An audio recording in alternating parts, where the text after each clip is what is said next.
Hola a todos, bienvenidos a este panel sobre transformación digital en gobierno. Durante casi hora y media vamos a estar debatiendo, conversando, intercambiando opiniones sobre un tema indudablemente relevante hoy día. Mi nombre es Alejandro Morán, soy socio responsable global para sector público y salud en Everis y tengo el enorme privilegio de moderar este panel. En el mundo hay personas que ven el vaso medio vacío y medio lleno. Hablando de vaso medio vacío, en un informe de una reputada consultora de hace un par de años, cuando hablaba de tecnología de información en gobierno, hablaba, y leo literalmente, de falta de liderazgo digital, de crónico y creciente déficit de inversión en tecnología, de la tecnología vista como una función de soporte y sumergida profundamente en el organigrama, de marcos temporales desajustados. En definitiva, hablaba de que la tecnología superaba la capacidad que el gobierno tiene de adaptarse y responder. ¿Está siendo la pandemia un ejemplo de esto? Yo soy de los que prefiere ver el vaso medio lleno y sacar lo positivo de todas las situaciones, incluso de esta tan grave como la que estamos pasando. Y yo creo que ahora mismo podemos enfrentar o podemos observar una mayor concienciación, tanto ciudadana como política, de la importancia, de la influencia que tienen las decisiones políticas y la acción pública en nuestra vida. Realmente se ha demostrado que todos los niveles de la administración tienen un rol fundamental que jugar, lo cual es muy positivo, pero al mismo tiempo va a reforzar las necesidades de coordinación. Y la tecnología y los recursos digitales han pasado a la acción. Y casi sin tiempo para probar, para pilotar, para testear, ha habido resultados, en buena parte de los casos, tremendamente positivos. ¿Hemos llegado por fin al momento decidido de adopción de lo digital en el ámbito público? Vaso medio lleno, vaso medio vacío, gobierno en el último lugar de adopción de la tecnología o en disposición de liderar un cambio que beneficie a todo el país, a todo Chile. Bueno, pues vamos a discutir sobre ello en los próximos minutos y tenemos para esto un grupo de panelistas absolutamente excepcional. Rafael Ereztía es ingeniero civil industrial de la Universidad Católica con un MBA en la Universidad de Harvard. Es coordinador ejecutivo de la Unidad de Modernización y Gobierno Digital y entre 2011 y 2014 fue coordinador de modernización del Estado del Ministerio de Secretaría General de Presidencia del Gobierno de Chile. Ariel Noverstern es ejecutivo con una amplia experiencia en proyectos de políticas públicas, tiene un MBA por la Universidad de Tel Aviv con especialización en finanzas, estrategia y emprendimiento y actualmente es especialista del clúster de gobierno digital en el Banco Interamericano de Desarrollo. Eduardo Valente cuenta con más de 15 años de experiencia internacional en América Latina, pero también en Australia y en Asia-Pacífico. Es ingeniero civil de la Universidad Federal de Uberlândia, MBA por la Fundación Getúlio Vargas en Sao Paulo y con un posgrado en el MIT Sloan Management School. Hoy día es socio líder de consultoría en EY en Chile. Pablo Rojas es un ejecutivo con más de 17 años de experiencia en proyectos de tecnología, telecomunicaciones y desarrollo de producto. Estudió Ingeniería Civil en Ciencias de la Computación e Informática en la Universidad Católica del Norte y actualmente es arquitecto empresarial para sector público en Oracle para Chile, Perú y Argentina. Y Roberto Benet es ingeniero agrónomo de la Universidad Mayor, con posgrado en Administración de Empresas de la Universidad Adolfo Ibáñez. Cuenta con más de 15 años de experiencia en el área de atención y modernización del Conservador de Bienes Raíces de Santiago, enfocado a mejorar todos los canales de atención al ciudadano, así como los procesos de digitalización y de integración con otras instituciones y servicios del Estado. Actualmente es el gerente de servicio al cliente en el Conservador. Bienvenidos todos. Así pues, perspectiva pública y perspectiva privada, visión chilena y visión internacional, temas de mucho interés sobre los que tratar. Así que para aprovechar el tiempo al máximo posible vamos a entrar directamente en materia y lo vamos a hacer con un primer bloque que no puede ser de otro modo. Es obligado que comencemos hablando de la pandemia y de su impacto en el tema que nos convoca hoy aquí, que es la transformación digital en gobierno. Así que vamos a iniciar ese primer bloque y vamos a hablar del impacto presente y futuro de lo que nos ha enseñado, de lo que ha generado el COVID-19 en el gobierno digital. Al igual que la empresa privada, las instituciones públicas han tenido que afrontar un cambio radical en su manera de operar durante estos meses. Pero es que además han tenido que absorber la necesidad de implementar nuevos servicios y prestaciones para mitigar el impacto social y económico de la crisis. Roberto, antes de la pandemia, el Conservador de Bienes Raíces de Santiago recibía presencialmente miles de personas todos los días en sus oficinas. ¿Cómo ha afrontado este periodo de cuarentena total? Y lo que es casi más desafiante, ¿de qué manera está afrontando el desconfinamiento? Hola Alejandro, permíteme inicialmente saludar a todo el panel, agradecer a la Fundación País Digital, a Pelayo Covarrubia, a Fernando Sánchez y a todos los de la Fundación por permitirnos conversar sobre temas tan relevantes en la realidad que hoy día nos encontramos. Eh, la verdad que la pandemia nos pilló como un balde de agua fría a muchos en una situación que nadie fue capaz de prever nunca. Hubo atisbos, hubo algunas conversaciones de Bill Gates y algunos TED, donde se habló algo, pero ciertamente los países, las sociedades, la economía no estaba preparada para un golpe de este tipo. Eh, la verdad que fue complejo inicialmente, cuando nos encontramos o nos enfrentamos al cierre o a la cuarentena, en el caso de la Comuna de Santiago, que es donde está el conservador. Teníamos dudas existenciales, no sabíamos ni siquiera si el día siguiente podíamos físicamente abrir, no podíamos abrir, y por lo tanto tuvimos que empezar a entender cómo enfrentarnos a esta realidad. Nos dimos cuenta que somos parte de los servicios esenciales del Estado, damos continuidad al tráfico inmobiliario, que es muy relevante especialmente en un momento en que la economía empieza o se ha ido frenando. Eh, Hay un problema con la Constitución, la modificación de sociedades, que también se inscribe en el conservador. Y finalmente, el intercambio de inmuebles termina por ser una realidad muy importante para las personas.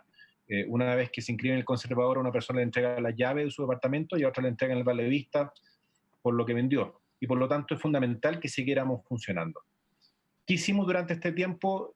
Evidentemente todas las medidas de higiene y seguridad que se les pueda ocurrir, de desinfección, sanitización, cámaras térmicas, todo lo que hemos hecho todo en general, la sociedad completa, el comercio que ha logrado poder funcionar, como las farmacias, qué sé yo, y también los servicios del Estado que han seguido funcionando. Para lograr seguir y avanzar en esta crisis que nos enfrentamos, primero hubo que hacer un trabajo colectivo. Acá fue importante desde los conservadores, los funcionarios, los sindicatos, el comité paritario, ponernos de acuerdo y ver cómo lográbamos enfrentar esta realidad y cómo lográbamos seguir adelante. Eh, Logramos sacar aproximadamente el 70% de los funcionarios del conservador a teletrabajo.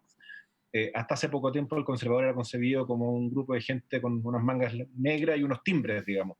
Y la verdad que hoy día somos una institución que trabaja digitalmente y electrónicamente, y por lo tanto sacar esto afuera involucró mucho esfuerzo del equipo informático, pero se logró. Y hoy día, como les comento, básicamente la gente que está es la gente necesaria para atender al público presencial, y el resto está trabajando absolutamente de sus casas, con escrituras electrónicas, con documentos electrónicos.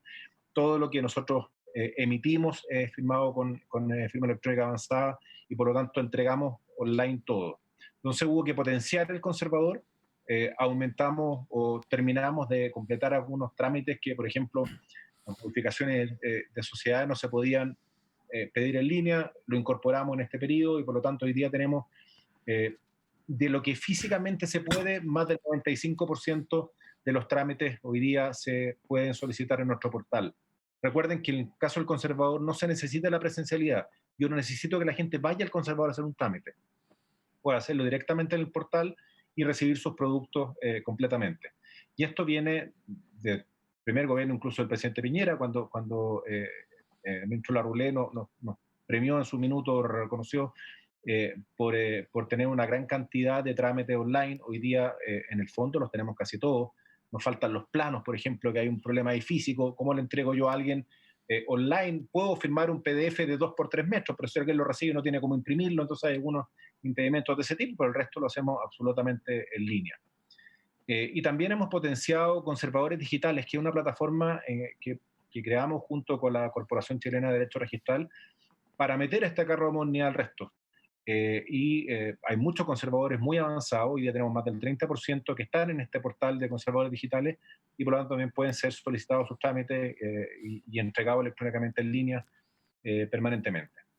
Ahora, la pregunta del desconfinamiento, ahí teníamos muchas dudas de qué iba a pasar al día siguiente, y nos dimos cuenta primero de una realidad que es compleja, que probablemente antes del desconfinamiento de la región metropolitana o de la Comuna de Santiago específicamente, ya había mucha gente dando vueltas en la calle, porque la verdad es que el aumento fue menor de la presencialidad.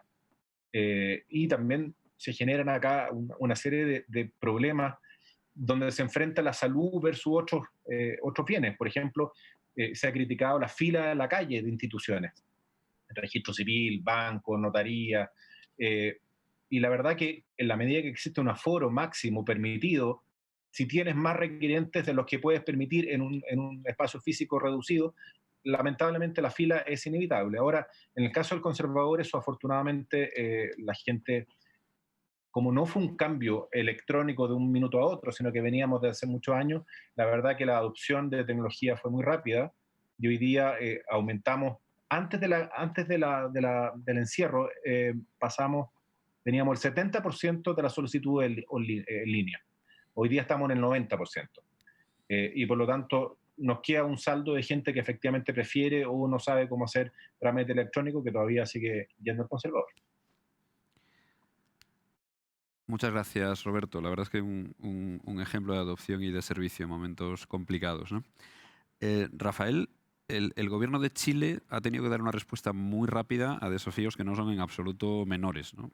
Un ejemplo pues es la comisaría virtual o el adaptar los mecanismos necesarios para la entrega de todos los diferentes subsidios, bonos y ayudas que se han aprobado en este tiempo, ¿no? Incluso la propia generación de información de salud asociada al seguimiento y la gestión de la pandemia. ¿Tú qué destacarías, tanto en positivo como en dificultades que ha habido que vencer de la acción tecnológica del gobierno en estos 6 meses? Hola Alejandro, aprovecho de saludar a todos aquí mis copanelistas y agradecerles primero que nada la invitación a País Digital por esta mesa tan interesante e importante en esta situación. Sin embargo, sin duda el COVID ha sido un desafío, nos ha planteado un desafío gigante al gobierno, a todos, digamos, a cualquier institución de servicio, por ponerlo de alguna manera. Desafío por un lado y oportunidades por otra. Ya lo decía recién Roberto.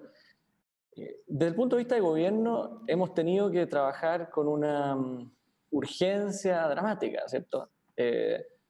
Tú mencionabas comisaría virtual como un ejemplo que es muy patente, digamos, porque efectivamente la forma de otorgar permisos para poder salir en situaciones excepcionales en los periodos de cuarentena era algo que tenía que salir en forma urgente y que ha sido adoptado por la población en forma muy, muy rápida, digamos. Pero claro, los desafíos son infinitos. Comisaría, programas de apoyo, bonos diversos, postulaciones, la gestión tradicional de todos los servicios, digamos. Todos los servicios han seguido funcionando y operando en modo remoto y por lo tanto todo ha sido un desafío permanente. Hemos tenido infinitas dificultades, que duda cabe, pero yo en general creo que, que hemos podido dar curso a mantener la operación del Estado en forma bastante razonable. Sin duda hay ejemplos para todos los lados, pero yo me pongo dentro del lado de los digamos, optimistas en esta materia. Porque la digitalización, la transformación digital, el Estado no parte ahora, obviamente, es un proceso que ha venido durante un buen tiempo. Y en esta administración al menos fue desde un principio un objetivo central y por eso tenemos un diseño de una agenda de transformación digital que tenía la digitalización y el proceso de digitalización de servicios, lo que nosotros llamamos el cero fila, tenía un eje de cero papel, tiene un eje de cero papel y un eje de identidad digital, y por lo tanto eso es algo que ya venía en cada uno de los servicios trabajando. Y por lo tanto esta situación tan particular lo que ha hecho es forzar a acelerar la marcha. Y sobre plataformas existentes hemos tenido que recargarlas y realmente han recibido en algunos casos demanda para la cual no estaban proyectadas todavía. Comisaría Virtual es un ejemplo de eso. Era una plataforma que se lanzó el año pasado, 2019, para básicamente recibir las solicitudes y las constancias que reciben los carabineros, la constancia de cualquier acto, digamos, que normalmente se hacía en una comisaría física. Bueno, esa plataforma tuvo que transformarse como quien cambia, digamos, los motores de un avión en vuelo, digamos, tuvo que transformarse en el curso de los días al principio, durante marzo, desde una plataforma que recibía constancias, es decir, de baja disponibilidad, a una plataforma de altísima disponibilidad, porque empezó a recibir más de 1 millón de solicitudes diarias de permiso. Y hoy día se ha mantenido en esa línea, integrándola con clave única y con una serie de otras integraciones necesarias para poder cumplir con su objetivo. Entonces, yo creo que a pesar de todas las dificultades, yo veo esta situación como una tremenda oportunidad para ayudarnos a acelerar. El desafío en términos de lo técnico, de lo humano, ha sido muy grande y sobre todo también de vencer las costumbres de muchas personas que están habituadas a hacer las cosas en forma presencial y de muchos funcionarios que también lo están. Pero creo que tenemos muy buenos elementos para, de alguna manera, estar satisfechos, y lo quiero graficar solo en uno. La forma como, por ejemplo, una herramienta como clave única ha crecido durante todo este proceso es increíble. Este era un sistema de autenticación que desarrollamos por allá por el año 2011, 2012, y que había venido creciendo gradualmente en integración en tanto en los servicios como en la ciudadanía, y que permite básicamente un proceso de autenticación seguro en forma remota. Antes de la pandemia, esto tenía del orden de, no sé, 150, 200.000 usos diarios. Hoy día supera el 1,5 millones, digamos, y ha llegado a pic de 5 millones de transacciones diarias. Básicamente porque todos los servicios están integrando, y eso es lo que venía en nuestra agenda de transformación digital, integrando clave única dentro de su forma de autenticar, lo cual para los ciudadanos es muy beneficioso y genera una cantidad de beneficios también hacia el interior del Estado en términos de gestión de bases y de información, etc. Entonces, más allá de los desafíos, este ha sido un periodo muy difícil para todos, para el país, para las familias, para todos, en todo sentido, para las empresas, pero creo que en términos de transformación digital es una tremenda oportunidad. Y nada más voy a terminar con una anécdota, que es que yo llevo un tiempo, y algunos de ustedes también, en esto de la transformación digital en el Estado. Y uno siempre se encuentra con muchas barreras de tipo normativa, de tipo, esto no se puede porque hay alguna cuestión legal que lo impide, digamos. Yo nunca he visto de alguna manera un proceso de transformación de opinión respecto a lo jurídico más rápido que con la pandemia, porque todas esas barreras de alguna manera se han caído, o muchas de ellas, digamos, se han caído, y hoy día hay interpretaciones mucho más favorables para poder resolver los problemas en forma digital y que las personas puedan acceder a servicios en forma remota. Así que me cuento en el lado de los optimistas. Estás en el equipo del vaso medio lleno también, como el mío. Estupendo. Así es. Has mencionado a los empleados públicos. También hablaba Roberto antes de un 70% de la fuerza del conservador en teletrabajo. Pasando a hablar ya de futuro, en general, enseguida nos vamos a hablar de los servicios, de los ciudadanos, pero me quiero detener un segundo en los empleados públicos, ¿no? Yo creo que, en general, los cuerpos administrativos de gobierno vienen diseñados ya desde hace tiempo para actividades más rutinarias, de procedimiento, de trámite. La realidad es que a día de hoy estamos hablando de regulaciones que varían sustancialmente, estamos hablando de innovación, estamos hablando de cómo incorporar lo digital en el sentido más amplio posible en la relación con el ciudadano. Realmente esto requiere otro tipo de habilidades, de capacidades por parte de los empleados públicos, y la pandemia, pues como acabamos de ver en estos ejemplos, le da todavía más relevancia a algunos de estos aspectos, ¿no? Ariel, lo que podríamos denominar como el ADN digital del empleado público cobra ahora una relevancia enorme, ¿no? Manejo de herramientas, orientación al servicio digital, habilidades para trabajo en remoto. ¿Qué transformaciones crees tú que tienen que llevarse a cabo para asegurar esa presencia del ADN digital en los empleados públicos? Muchas gracias, Alejandro. Muchas gracias a la Fundación País Digital por organizar el panel. Saludos a todos los panelistas y a la audiencia. Un gusto participar. Todos como empleados pasamos de manera obligatoria a teletrabajo, inclusive los empleados de los gobiernos. Y por esta urgencia también nos dio la urgencia en implementar las medidas estratégicas de la transformación digital. Es decir, como notaba Rafael antes, los retos ahí estaban, las soluciones ya las conocíamos desde antes, pero la importancia en implementarlos ha aumentado, y la velocidad de implementarlos ha acelerado. El impacto que tienen esas medidas es mayor y la urgencia es mayor. Para acelerar y para alcanzar la transformación digital, los gobiernos necesitan lo que necesitaban antes, ¿no? Necesitaban contar con profesionales que pueden entender, diseñar e implementar las tecnologías y las políticas que hacen posible la transformación digital. Temas como protección de datos, gobernanza de datos, análisis big data, ciberseguridad, inteligencia artificial y cómo incorporar algoritmos al trabajo del gobierno cada vez vuelven más importantes para la provisión de los servicios del gobierno.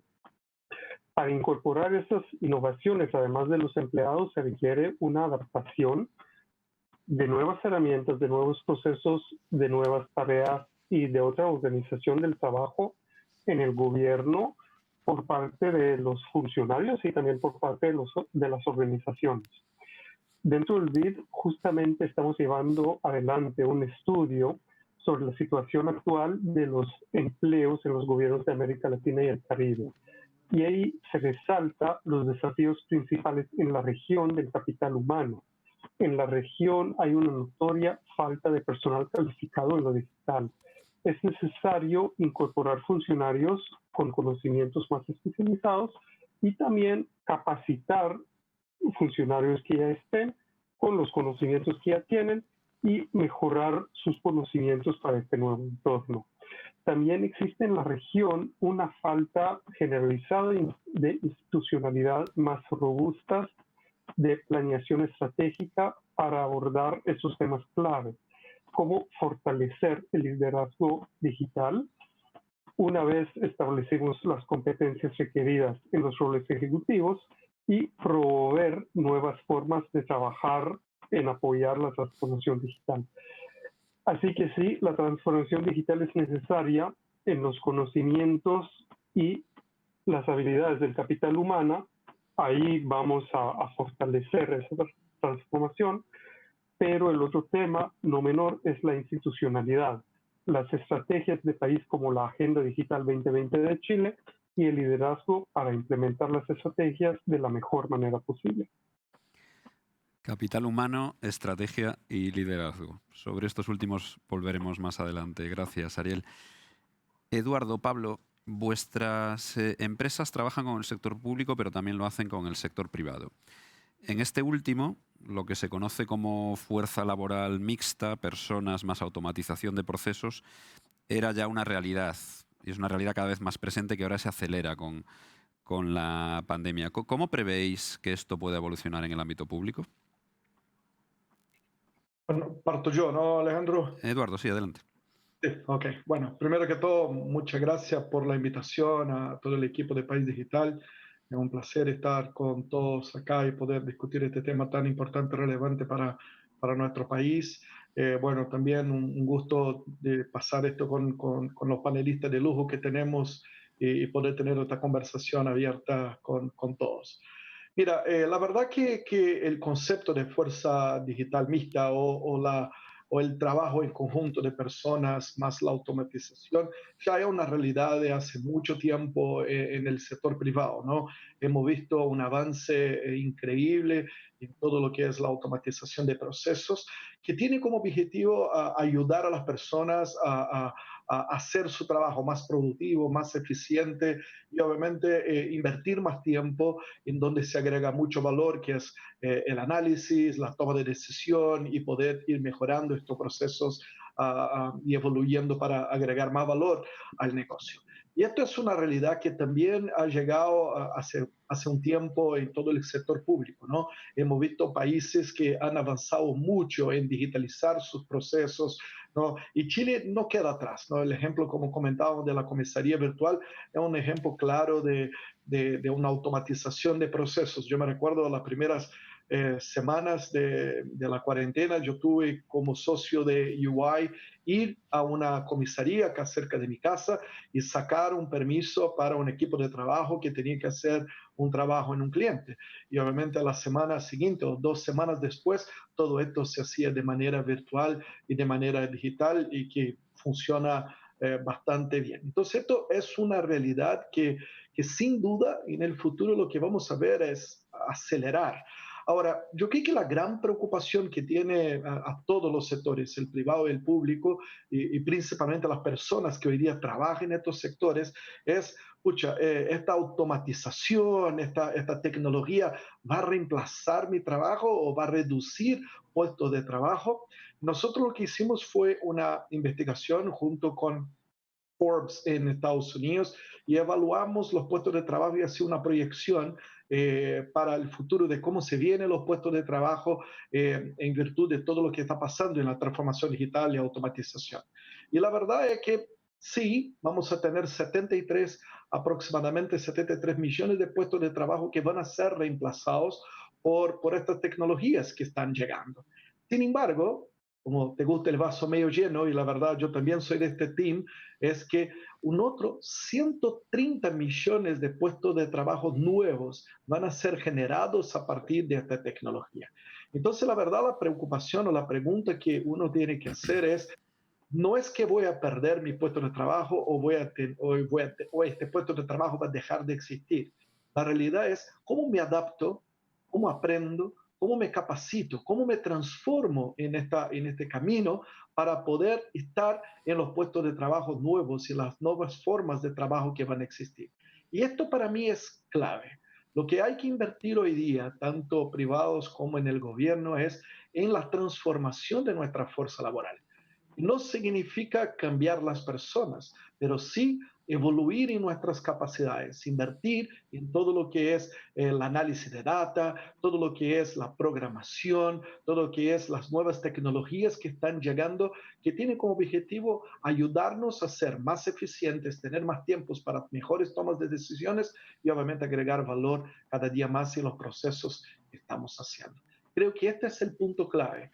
Nosotros como líderes tenemos que preocuparnos y la buena noticia es que ya hay ejemplos hoy en Chile de empresas que están haciendo esto, incluso en el gobierno que están invirtiendo en esto también para transformar nuestras personas en capacidades digitales o tener este ADN digital que hablábamos ahí con Ariel en la pregunta anterior. Transformar la capacidad de las personas, concepto fundamental. ¿Cómo lo ves tú, Pablo? ¿Qué perspectiva tienes tú sobre este punto? Hola Alejandro, bueno, primero quería saludar a todos los del panel, mucho gusto en conocerlos a todos y ha sido un placer estar aquí con ustedes. Además agradecer la invitación, me parece un excelente lugar para poder compartir nuestras opiniones, así que se los agradezco mucho. Bueno, ya Eduardo contó algo muy importante, el mundo va a ir cambiando y esto no es algo nuevo, solo que ahora está más acelerado. Va a ir cambiando en términos de lo que necesitamos en nuestras fuerzas laborales, va a ir cambiando en cómo esa fuerza laboral va evolucionando. Es muy importante que la gente no sienta o no piense que realmente los van a reemplazar sin tener una opción. Siempre va a haber una opción y esa opción es evolucionar, es conocer más, es aprovechar algo que nunca va a poder reemplazar una máquina, que es la creatividad de la persona. Si bien la automatización nos va a ayudar con todos esos trabajos que son rutinarios, repetitivos, y que básicamente una máquina podría aprenderse los estados que necesita para saber cómo ejecutarlo, eso nunca va a reemplazar la parte humana del entender el problema, empatizar con la persona, el buscar una solución distinta a lo que solamente conoce la máquina. Eso nos va a permitir hacer un mejor servicio. Eso pasa en las empresas privadas y también pasa en el Estado. Muchas veces los procedimientos no son suficientes y ahí entra la creatividad. Si bien a una máquina le podemos enseñar el procedimiento y automatizarlo, cuando se encuentra con una excepción nueva o cambien las condiciones en el entorno, va a tener que modificar su forma de trabajar o va a recurrir de un humano que va a tener la creatividad para corregir en lo que está distinto o adaptar el nuevo cambio. Eso se va a llevar a cabo a través de capacitaciones, a través de buscar cómo reenfocar ese recurso humano que ya tenemos, que de por sí es muy valioso, porque el hecho de que conozca todo el negocio o toda la institución es bastante triste perder ese conocimiento porque se vaya. Es mejor tomarlo y reubicarlo para que pueda realizar otras acciones dentro de la institución que puedan aportar mucho mayor valor a los ciudadanos. Gracias, Pablo. Un poco por cerrar este punto sobre el empleado público, una última pregunta. Me vuelvo al sector público. Rafael, Roberto, más allá de lo anterior, nos vamos claramente a un escenario en el que se va a combinar la presencia física en las oficinas con el teletrabajo. Hablaba antes, Roberto, de un 70% de la planta del conservador trabajando en remoto. ¿En qué situación, en términos generales, se encuentra el sector público chileno para enfrentar esta realidad? ¿Cuáles son las claves para abordarla desde vuestro punto de vista? A ver, este es un desafío que es transversal, ¿cierto? Sector público, sector privado, todos tenemos este mismo desafío. La pregunta relevante hacia adelante creo es ¿cuánto va a ser este teletrabajo, digamos? Porque hoy día estamos en una situación particular, ¿cierto? Y si bien se ha probado, y creo que es un tremendo avance, que es posible teletrabajar, digamos, o de alguna manera sacar algunas funciones desde la oficina, lo que yo al menos tengo la sensación todavía no está claro y falta evaluación de ello, es cuáles de esas tareas que se sacan de la oficina están realmente rindiendo bien. Porque cada uno lo experimenta en su vida profesional diaria. Todos experimentamos algunas funciones que se pueden teletrabajar y otras que no se pueden tanto. Normalmente lo que tiene más que ver con gestión de coordinación, con liderazgo de equipo, es más difícil teletrabajar. Lo que tiene que ver con ciertas tareas más rutinarias o de alguna manera más medibles, más empaquetables, digamos, es más posible de hacer. Entonces, ese es un desafío de ir limpiando y separando qué cosas teletrabajar, cuáles no, que vamos a tener, creo yo, un buen tiempo hacia adelante para lograrlo y para hacerlo, digamos. En el Estado hay algunas experiencias interesantes que ya habían partido hace un buen tiempo de teletrabajo en algunas instituciones y que hoy día se han incrementado. Pero creo que más allá de eso, del teletrabajo y cómo cambia esto la realidad, digamos, del trabajo del sector público, un tremendo desafío que tenemos hacia adelante es cómo también hacer y capacitar y de alguna manera transformar las personas. No hay transformación digital si es que no tenemos transformación de las personas, digamos, en sentido de entender el uso de estas herramientas e incorporarlas dentro de su gestión del día a día. Y ahí yo distingo que hay dos áreas, dos niveles relevantes. Uno a nivel directivo. Yo creo que si vamos a ser exitosos en términos de transformación digital, y no tengo duda de que lo vamos a hacer, es a nivel directivo donde hay que poner un gran foco. Si los líderes de las instituciones no entienden bien y no ponen la prioridad adecuada en materia de transformación digital, entonces es muy difícil que esas instituciones puedan avanzar. Tenemos ejemplos diversos, digamos, pero Roberto, que está en este panel, por ejemplo, puede atestiguar cuál es la importancia del conservador, del líder de esa institución en esta materia. Es central, o sea, aquí esa es una estrategia de transformación digital que viene muy desde arriba, ¿cierto? En el caso del conservador de Santiago. Y así también ha sido en las distintas instituciones que han ido avanzando en forma más acelerada. Entonces, a nivel directivo, muy relevante el foco, y ahí tenemos que poner mucho más énfasis en los perfiles de cargo, en sus convenios de desempeño en los directivos ADP de alta dirección pública, de manera que incorporen el concepto de transformación digital dentro de sus prioridades y de sus primeras prioridades. Y segundo nivel es a nivel más de funcionario, digamos. Y ahí creo que tenemos que hacer un trabajo mucho más grande. Estamos haciéndolo ya desde el año pasado. De hecho, la agenda de transformación digital del Estado, uno de los actores relevantes en esa agenda es el servicio civil. Y cada una de las iniciativas que se han ido lanzando en esa agenda van de la mano de un trabajo con el servicio civil. Y así, en agosto del año pasado, por ejemplo, lanzaron un programa muy interesante que se llama Líderes Digitales, que es un programa de mentoría en lo cual funcionarios de menos de 30 años son capacitados para ser de mentores dentro de sus propias instituciones, para ayudar a esa transformación más desde las capacidades y desde lo humano, digamos.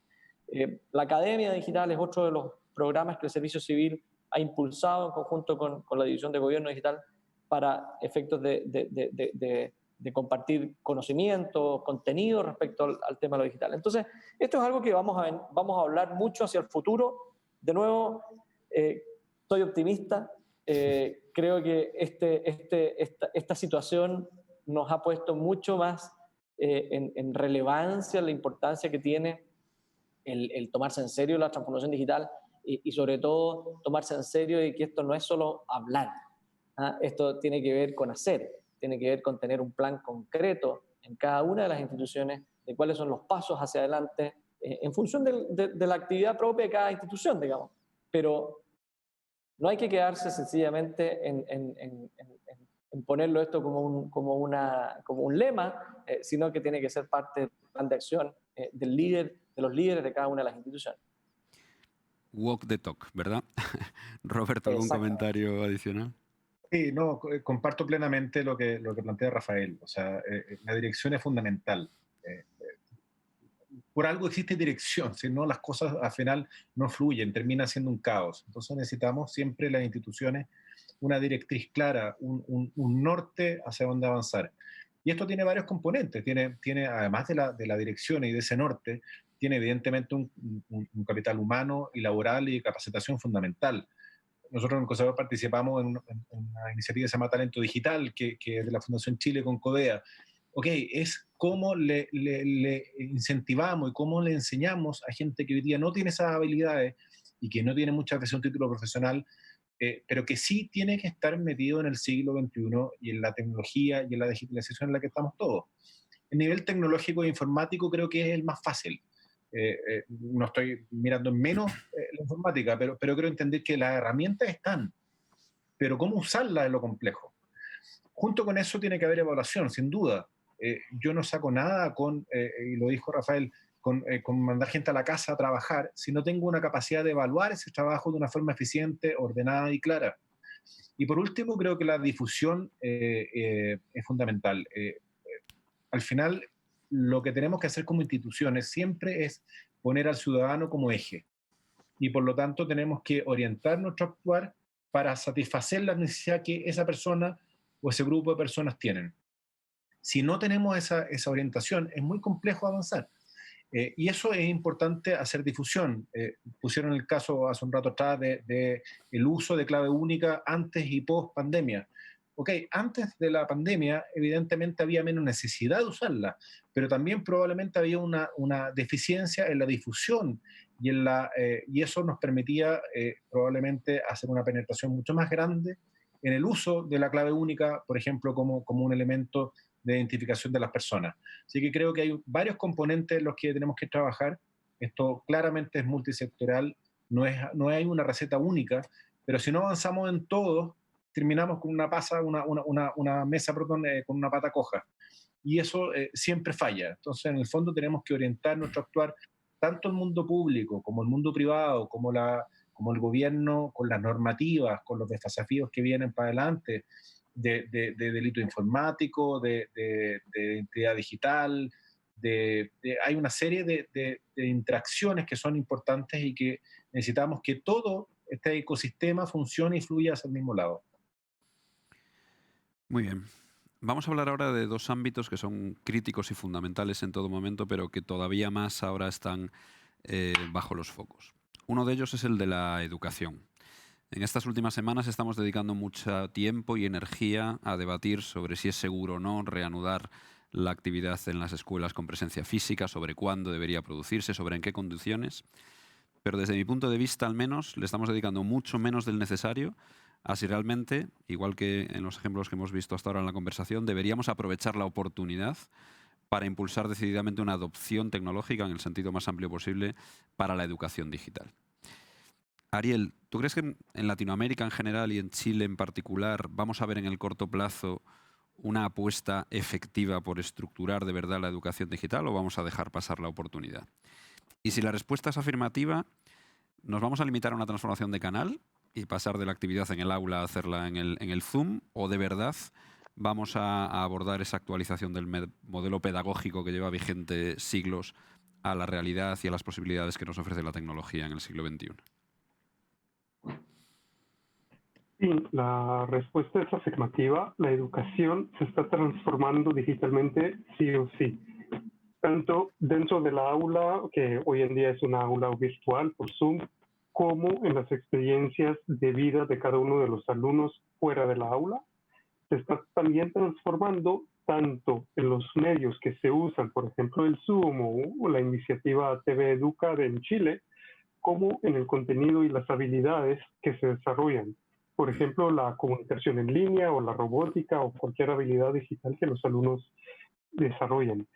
En ese sentido, la Agenda Digital 2020 de Chile ya incluye la aplicación de herramientas digitales en el ámbito educativo para acompañar la creciente demanda de competencias digitales en el mercado laboral y en la vida cotidiana. Ya vimos que con la llegada del COVID-19 puso en relieve aún más esa necesidad. Y sin duda, esa es una oportunidad para desarrollar la educación por vías digitales, acelerando la transformación en comparación al ritmo anterior, porque ya estaba transformado.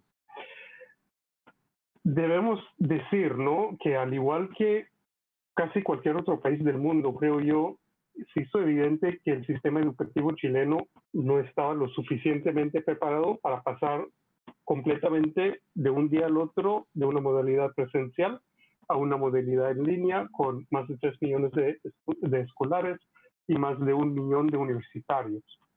Y ahí debemos notar un aspecto específico que se levanta, que es la inclusión digital. Por un lado, estamos abriendo con esa transformación digital y pasando a aulas virtuales las puertas a estudiantes en todo el país para acceder a oportunidades de estudio en todos los niveles, solo con el equipo que tienen en la casa y acceso al Internet. Pero el reto es mejorar la igualdad de oportunidades digitales aún más entre quienes tienen acceso y recursos como la alta velocidad de banda ancha, el espacio tranquilo en la casa, acceso a una computadora, y los que no lo tienen. Y ahí debemos ver el vaso está 82% lleno. Eso es lo bueno, pero 18% vacío. En Chile, 82% de los jóvenes de 15 años en secundaria tienen acceso a una computadora en el hogar para las tareas de la escuela. Y es el dato más cercano en la región a los datos promedios de la OCDE de 89%, pero no debemos perder de la vista los 18% de los jóvenes de 15 años que no tienen esas habilidades. Entonces, sin duda, ese es un periodo de cambios abruptos en la educación. La transformación del canal presenta varios retos, se hizo de un día al otro, pero la transformación en el contenido ya estaba en marcha. Sin duda, aceleró por la pandemia y sin duda se va a seguir adaptando a las necesidades de la vida digital. Tú eres del equipo del vaso ya bastante lleno, no medio lleno, ¿no? Eduardo, comentaban antes Rafael y Roberto cómo algunas barreras se habían reducido dramáticamente, ¿no?, para la adopción de lo digital, pero sin duda en este ámbito educativo hay barreras y desafíos por vencer. A tu juicio, ¿cuáles son las más importantes que tenemos que enfrentar en el caso de Chile? Mira, tomando un poco el punto que hablaba Ariel antes, hay varios puntos que tenemos que abordar para lograr romper todas las barreras que hoy tenemos para seguir educando, ¿no? Y hay que pensar que esto es un enfoque, o tiene que ser un enfoque diferente para el tipo de educación que quiero entregar. Obviamente, si estoy hablando de la educación básica, la educación intermediaria, o de la educación que es muy diferente de la educación universitaria, que es muy diferente de la educación técnica, y también la educación donde hablamos de la reconversión de los perfiles, ¿no?, analógicos a más perfiles con ADN digital, tiene otras problemáticas. Pero la verdad es que hoy día hay 5 puntos que creo que vale la pena estudiar como manera general. El primero es la infraestructura tecnológica. Yo sé que este 18% en Chile, o sea, quizá no es tan relevante como en otros países, pero aún tenemos varias partes de Chile donde el acceso a Internet, donde el acceso a una computadora son críticos, no son rápidos, el uso aún de vídeo, por ejemplo, a veces fallan y los niños y los estudiantes, los alumnos, incluso los profesores, tienen dificultades técnicas importantes para poder entregar el contenido con la misma experiencia que antes tenía físicamente. Creo que la infraestructura tecnológica aún falta, ¿no? Quizá con el 5G venga ahí una buena solución donde podemos tener cobertura en 100% de nuestro territorio nacional, ¿no? Y ahí obviamente tenemos que trabajar en la otra punta de la cadena, que son tener buenos computadores, buenos equipos para proveer esta experiencia. El segundo punto es la plataforma educativa, ¿no? Acá básicamente lo que hicimos fue usar las plataformas que ya existían y adaptarlas para poder entregar contenido a través de videos, ¿no? Que son interactivos, como estamos teniendo hoy día en este panel, pero igual hay muchos temas que no están resueltos, ¿no? Entonces, por ejemplo, en un alumno sentado en una clase, una sala dentro del colegio, el profesor lo está mirando lo que está haciendo, ¿no?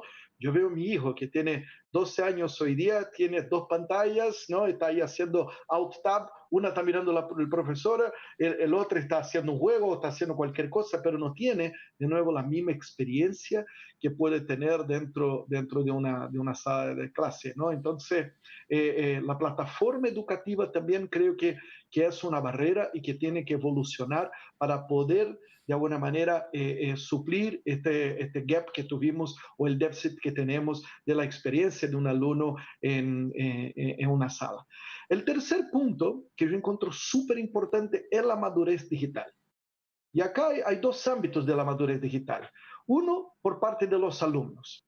¿Ah? Obviamente los niños de hoy día están mucho más acostumbrados y saben y se manejan casi solos, pero de nuevo este enfoque integral que se tiene que dar en la educación, cuando pienso en gente que tengo que reconvertir y capacitarla para que aprenda el digital, para que aprenda las nuevas o tenga las nuevas capacidades tecnológicas necesarias, muchas de estas personas no están tan acostumbradas con la tecnología y no tienen la madurez digital para aprender.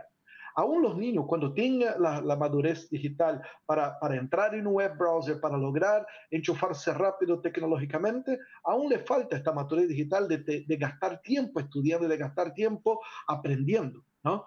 Y el otro lado es la formación o la madurez digital de los educadores, ¿no? Hay muchos educadores en nuestro país y en el mundo que no fueron capacitados para entregar un contenido de manera digital. Toda la metodología que aprendieron, toda la educación que aprendieron fueron para entregar el contenido o para enseñar a sus alumnos presencialmente. Y hoy día se ven de otros desafíos. ¿Cuál es el tono de voz que tengo que hacer? ¿Cómo logro mantener la atención? ¿Cómo logro pasar el contenido de la manera más efectiva? El cuarto punto, un poco lo que hablaba tú, Alejandro, es este enfoque metodológico, ¿no? Que creo que es el mismo enfoque metodológico que hemos utilizado en las últimas, no sé, 7, 8 décadas o quizá centenarios o milenios, ¿no? No ha cambiado el enfoque metodológico. Yo estoy de acuerdo que sí hemos visto en los últimos años un cambio en el enfoque metodológico, ¿no? Pero creo que aún falta mucho aún de criar o de alguna manera potenciar el enfoque metodológico para que sea diseñado los contenidos, diseñado las tareas, diseñado las evaluaciones para que sean digitales, ¿no? Hoy día, de nuevo, lo que a la mayoría de los educadores, colegios, universidades, centros técnicos han hecho fue tomar el contenido que antes era hecho en clase y transformarlo para un video o para un Word y mandar al alumno, y claramente esto tiene sus falencias y tiene sus problemas. Y por último, y con esto termino, creo que y quizás sea el mayor barrera para todos nosotros es la cultura. 100% de nosotros estuvimos en clases físicas, presenciales. Nuestra cultura es esta. Y cambiar una cultura no es fácil. Entonces creo que tenemos que partir desde nosotros, ¿no? Los líderes de nuevo de nuestro país, de nuestras empresas, para cambiar nuestra cultura y así pasar a fomentar y aceptar que la educación cambió, así como un montón de cosas en nuestras vidas cambió, y adaptarnos lo antes posible para obtener la oportunidad que hoy tenemos. Porque esto también, y solo para terminar, yo creo que no solo problemas tenemos que ver, hay un montón de oportunidades, ¿no? Hoy día, si hacemos bien el trabajo de hacer este switch, este cambio, y usar todo lo digital, la potencia del digital, la cantidad de contenidos disponibles en la web es gigante. Le cuento una anécdota muy rápida. Mi hijo me llegó y dijo, papá, quiero un computador para poder hacer las clases virtuales. La verdad que nos faltaba un computador y dijo, ok, hagamos algo. Tómate aquí un notebook que tengo antiguo, haga una clase con Udemy y saca una certificación para construir tu propio computador. Y lo hizo. En un mes sacó una certificación, vino con su diploma de Udemy. Dice, papá, aprendí a construir el computador. Me compré todos los componentes, le entregué y construyó su propio computador. O sea, hay que aprovechar también las oportunidades que nos da hoy día la educación digital para aprender cosas que quizá en una vida normal que teníamos antes no lo habíamos hecho. Es curioso, ¿no? Decía Roberto antes que no había que infravalorar lo tecnológico en sí mismo, pero los elementos comunes que están apareciendo aquí son estrategia, liderazgo, cultura, dirección. En el fondo parece que va bastante por ahí, ¿no? Hablaba antes de que quería tratar dos temas críticos normalmente. El segundo, por supuesto, tiene que ver con la salud, ¿no? Al final, los sistemas de salud y especialmente sus profesionales son los grandes protagonistas de estos meses. Tienen que enfrentar un desafío ingente, ¿no? Yo creo que en Chile hemos visto algún acierto importante. Yo creo, por ejemplo, esa gestión integral de las redes públicas y privadas para el dimensionamiento de la capacidad de respuesta a críticos me parece que es un muy buen acierto. Pero como en prácticamente todos los sistemas de salud del planeta, pues han quedado a la vista desafíos importantes, ¿no? Desafíos en cuanto a la potenciación de la atención primaria, desafíos en cuanto a la conexión de las redes de salud con las redes de atención social, particularmente en lo que tiene que ver con adultos mayores. Evidentemente, un nivel de adopción de medios digitales a la altura de las posibilidades tecnológicas a día de hoy. Pablo, aquí prácticamente puedo repetir la pregunta que le hacía a Ariel antes. Desde tu punto de vista, ¿vamos con motivo de esta pandemia a ver una transformación estructural en la adopción de la salud digital en Chile y en general en Latinoamérica, aprovechando esa visión que tú tienes internacional? Bueno, la verdad creo que deberíamos verla, así que me quiero sumar al vaso medio lleno. Una cosa que he visto en yo diría los últimos 2 años, específicamente acá en Chile, es que se han realizado muchísimas gestiones, muchísimas acciones para poder avanzar en esa línea, incluso mucho antes de la pandemia. La pandemia debería ser un gatillante para acelerar estos procesos.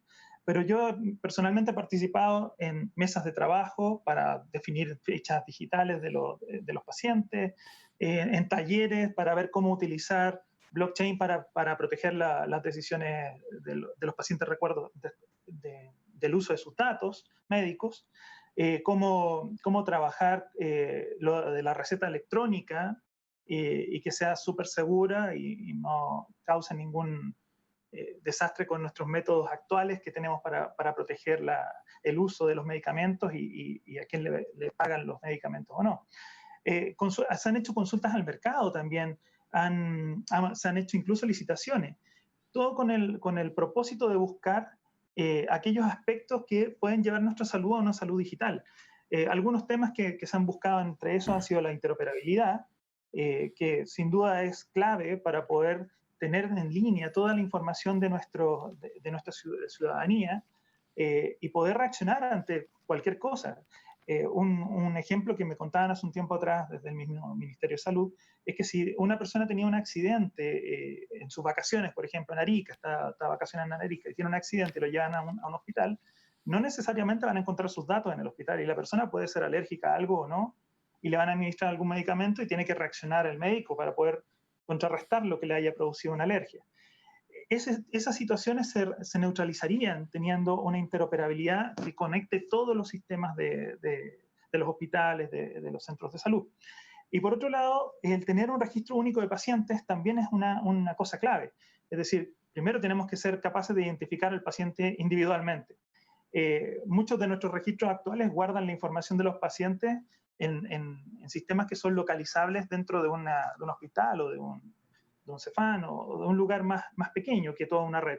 Y normalmente el proceso de atención, por ser tan acelerado, nos lleva a guardar la información de una forma que a veces no es lo suficientemente buena, colocando a lo mejor el root o no, colocando el nombre correctamente escrito o no correctamente escrito.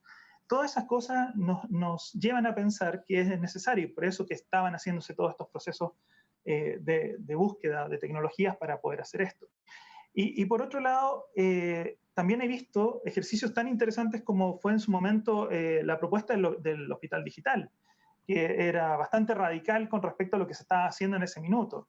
el poder utilizar los recursos de los diferentes hospitales a través de un hospital totalmente digital es un tema bastante interesante y que puede ser una vía de cómo canalizar los recursos que quedan en desuso en algunos momentos de tiempo para ser utilizados en otras personas que sí lo necesitan.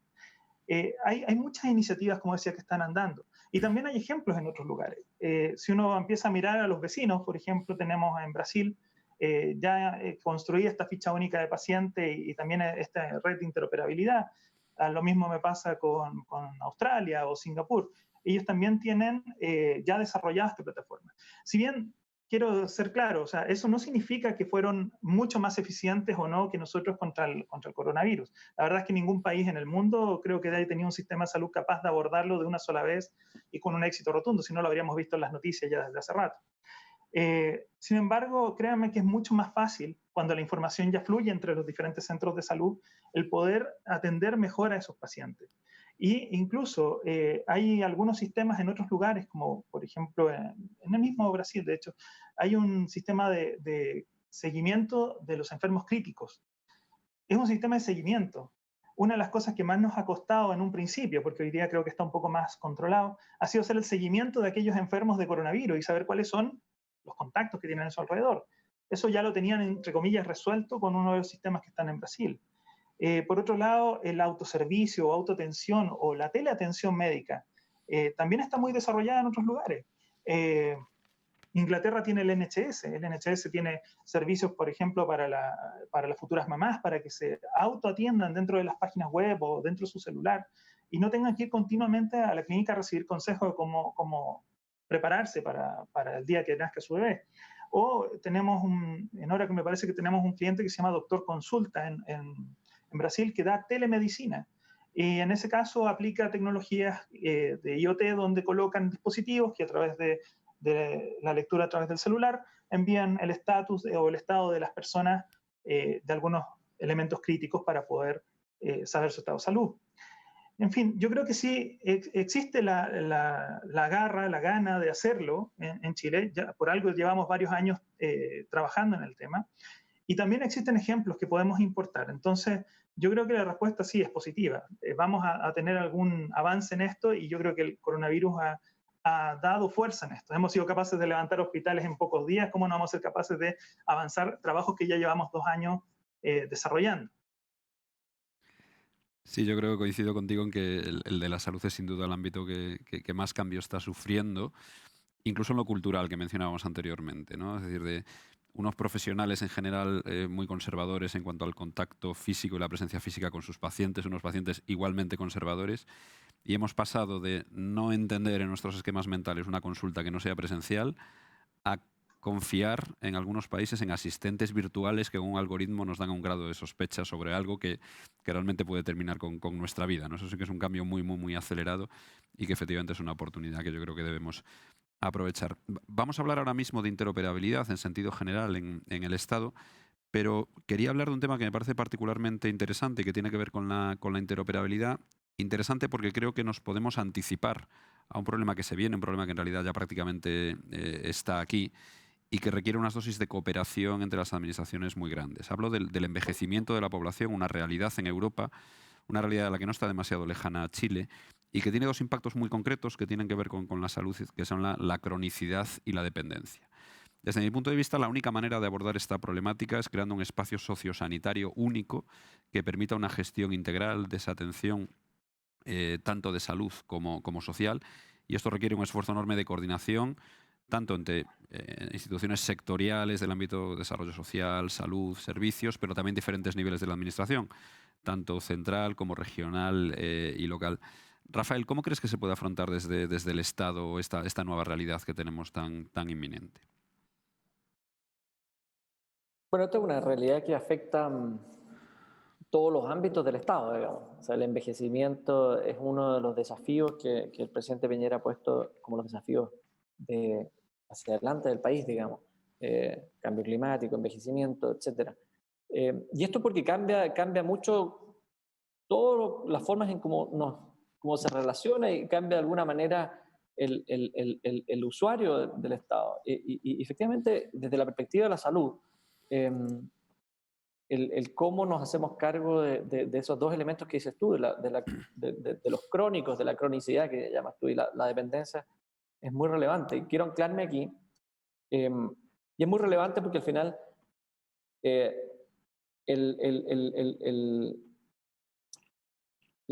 la permanencia o la recurrencia, la atención y el cuidado, el uso de la información, finalmente tienen un impacto muy relevante sobre el resultado sanitario. Los crónicos es el mejor ejemplo, digamos, los enfermos crónicos. Un crónico que no se controla es una persona que va a tener una complicación. Y por otro lado, si se controla y se lleva el proceso permanente de control de un enfermo crónico, en general tienen una vida normal, digamos, sin daño. Y por lo tanto, en la medida que la población se envejece y que tenemos más de esas condiciones, evidente que nos pone un tremendo desafío. Ahora, llevándolo hacia lo que nos convoca, hacia cómo la transformación digital y cómo las herramientas digitales nos ayudan en esto, es un tema muy, muy interesante sin duda. Comentaban antes, Ariel, respecto no sé si eras tú, Ariel, que lo comentaba, o más bien Pablo era, respecto al hospital digital y qué es lo que puede hacer una institución como esa, un organismo como eso para estas soluciones. Y al final, justamente lo que busca el hospital digital y a lo que se dedica principalmente es a centralizar ciertas funciones de las redes que, estando centralizadas, pueden permitir un mejor uso, una mejor despliegue de los recursos que son siempre escasos. La gestión de crónicos es una de ellas, es decir, poder avisar a las redes desplegadas, digamos, cuándo atender o quién ir a visitar, es algo que se puede hacer desde una gestión inteligente de la información.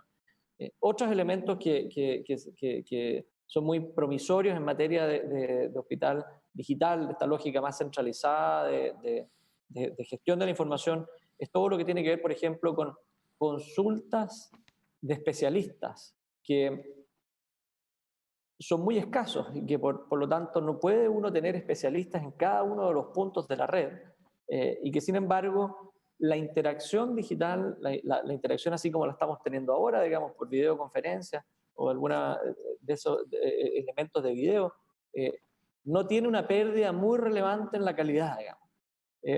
Les doy un ejemplo que ha sido muy exitoso en el hospital digital. El año pasado, hasta finales del año pasado, había más de 40.000 consultas en el hospital digital en dermatología, por ejemplo. Uno dice, pero ¿cómo dermatología? Digamos, el dermatólogo uno lo hace de vestirse, en fin, sacarse, reírse los lunares, etc. Bueno, pero la dermatología es una especialidad que efectivamente hay pocos especialistas, es muy difícil tener especialistas desplegados en todas partes, y sin embargo, una parte importante de la primera respuesta, de la respuesta más inicial, se puede dar vía remota con imágenes. Y un dermatólogo puede estudiar una imagen y decir, mire, el diagnóstico preliminar es este. Y esa es una cédula que ha tenido mucho éxito en el hospital digital. Un segundo, por ejemplo de esto, es todo lo que tiene que ver con interpretación de imágenes. Probablemente ustedes lo saben, pero quizás los auditores no todos.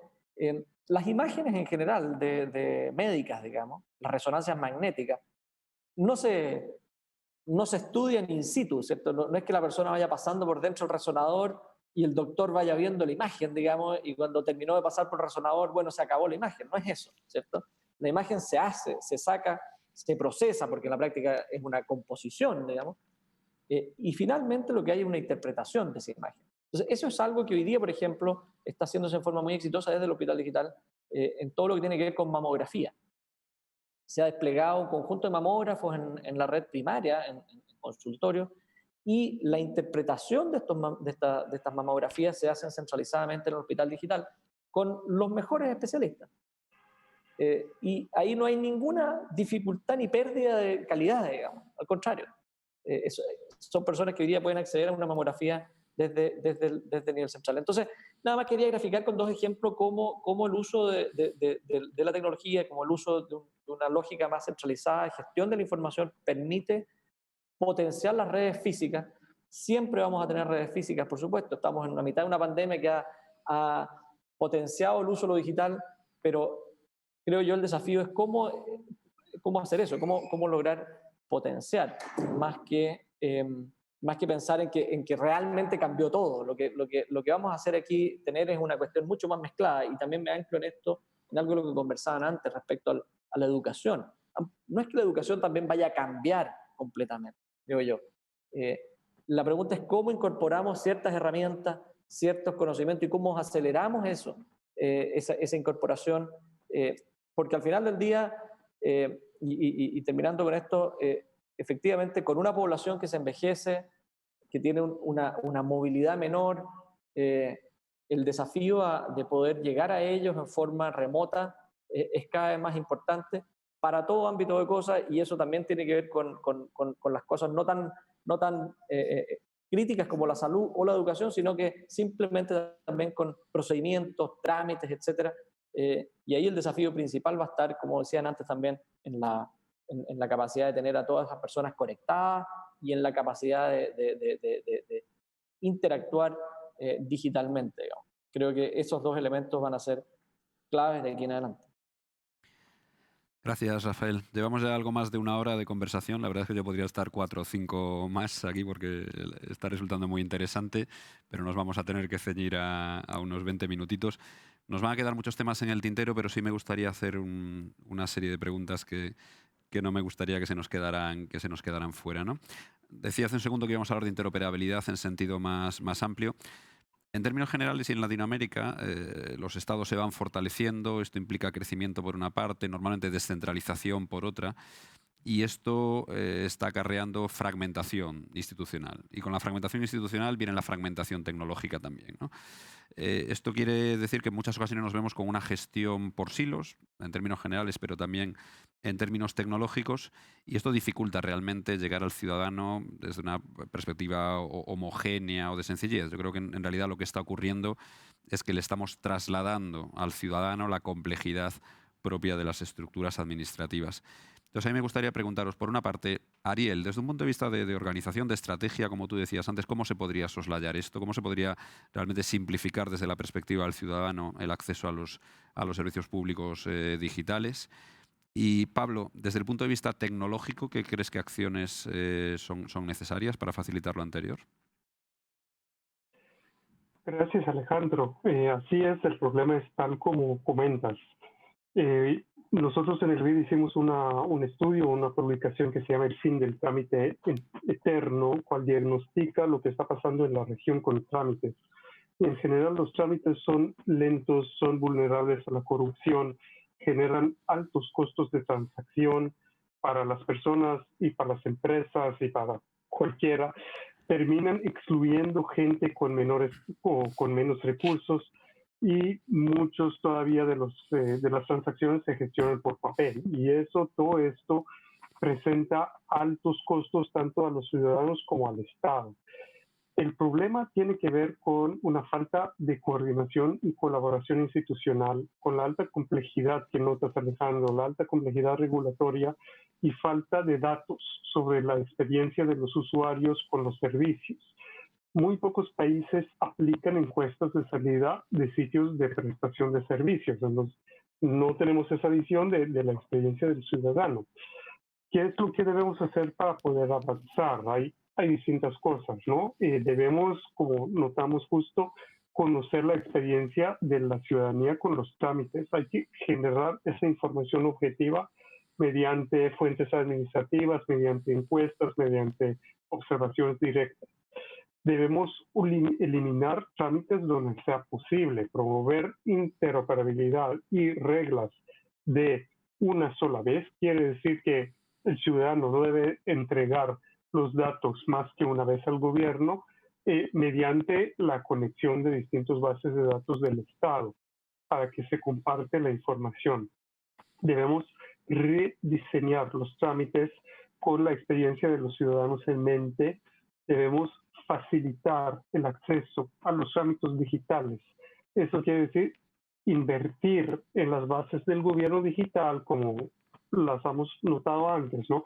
Firma digital, identidad digital, notificaciones electrónicas, pagos electrónicos, que todos se pueden realizar para toda la ciudadanía, y ahí podemos expandir los programas de alfabetización digital y la atención al usuario, hacerlos accesibles a todos los distintos y diversos públicos, y por último, invertir en la prestación presencial, que eso es un poco, no para la pandemia, pero sí vamos a volver a esos días de prestación presencial de calidad. Eso es el relieve, ¿no? De calidad, mejorar el canal de atención presencial de trámites para los ciudadanos. Y hay que también reconocer el buen trabajo hecho. Chile es un referente en la región en la interacción entre los ciudadanos y el gobierno, según el estudio que realizamos en el BID. Eso no quiere decir que estamos todavía donde vamos a querer estar, y bueno, siempre podemos mejorar siguiendo esos pasos comentados, pero sí Chile ha realizado bastantes avances al respecto. Sí, quisiera agregar un par de datos solamente para la respuesta que ya dio Ariel, que está bastante completa. A ver, en la práctica, cuando nosotros queremos llevarnos a un modelo este podría ser un modelo de citizen-centric, en realidad, pensando que es el ciudadano el que está al centro, ¿sí? Y para eso, en general, hay varios puntos que ya tocó Ariel, que son súper importantes. Ahora, hay un punto particular que me gustaría destacar, que es el tema de la confianza, la relación entre el Estado y los ciudadanos. Y podemos tocarlo incluso con un ejemplo en Chile. Es súper importante la confianza, ¿por qué? Porque si yo tengo miedo de dar mis datos para que los use el gobierno por alguna cosa, o el gobierno no me transparenta lo que tiene de información hacia mí, no hay confianza, y a ambos lados tenemos que estar fiscalizando lo que está haciendo el otro con mi información o lo que quiera hacer con ella. Sin embargo, hay ejemplos de puntos donde se da esta confianza en muy buenos términos, como por ejemplo, voy a hablar del trámite más, yo creo que es uno de los pocos que mucha gente espera en el año, que es el pago de los impuestos.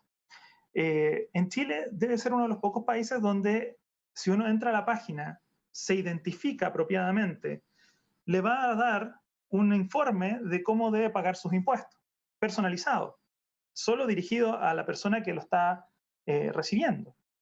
Eso para mí es un camino muy claro de citizen-centric. ¿Por qué razón? Porque ahora que yo tengo este dato que está acá, ¿qué hace normalmente el ciudadano?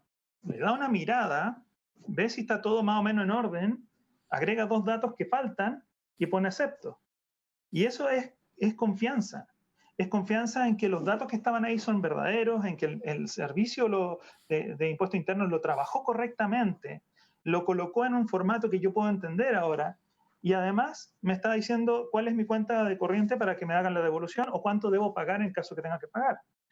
En ese sentido, es donde tienen que ir orientados los trámites. No todas las instituciones en Chile están a ese nivel, obviamente, pero es un camino que tenemos ejemplos propios, no tenemos que salir a Estonia a buscar ejemplos de ese estilo, sino que podemos buscarlos aquí mismo.